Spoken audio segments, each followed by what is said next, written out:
Doug LaMalfa's passing, it leaves California's District 1 seat vacant for the time being. And Action News Now reporter Bella Barbosa researched on how this seat will be filled. She joins us now with what you learned. He still has an entire year, or LaMalfa's term still had an entire year to go.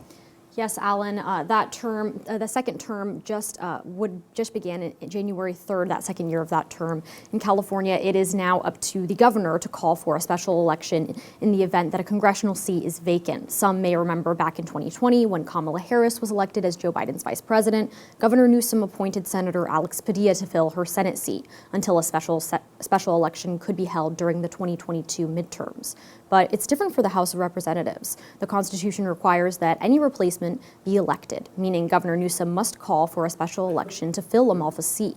State law requires the governor issue a special election proclamation within 14 days of the vacancy. That special election must be held between 126 to 140 days after the governor's announcement. That means a special election could be held along with the California's June 2nd primary. If no one gets a majority of the votes, then a winner must be decided in a special general election. I spoke with a professor of American politics at Chico State about the significance of this seat being vacant, with the House Republicans now having an even slimmer majority. With the passing of Mr. LaMalfa, he still has 218 Republicans in the House, which is kind of the bare majority that he would need to guarantee himself a majority. If the seat were either unfilled or in a special election were filled by a Democrat, then that would make it really close to where the Republicans really couldn't lose more than about one vote to pass things along party lines. This is an especially unique circumstance with Prop 50 maps set to go into effect in the midterms this year.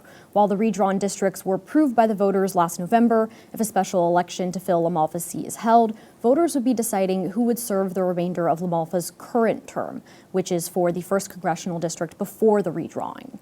And if that special election takes place during the primaries this June, voters could be asked to vote twice for some candidates, once to decide who would serve the remainder of the term under the old map, and once to decide who would serve the newly drawn district. So, Bea, how common is this process of filling a vacant seat? Yeah, it actually is not uncommon. Turner says that most congressional sessions see at least one seat vacancy, whether that be due to a death or someone stepping down from their seat. There were 6 special elections held in 2025, and 3 more are set to take place this year, but the rules around how the seat is filled differ from state to state. So if a special election is held, the person elected could be sworn in as soon as those results are certified then. All right. Thanks, Bea. Thanks, Bea.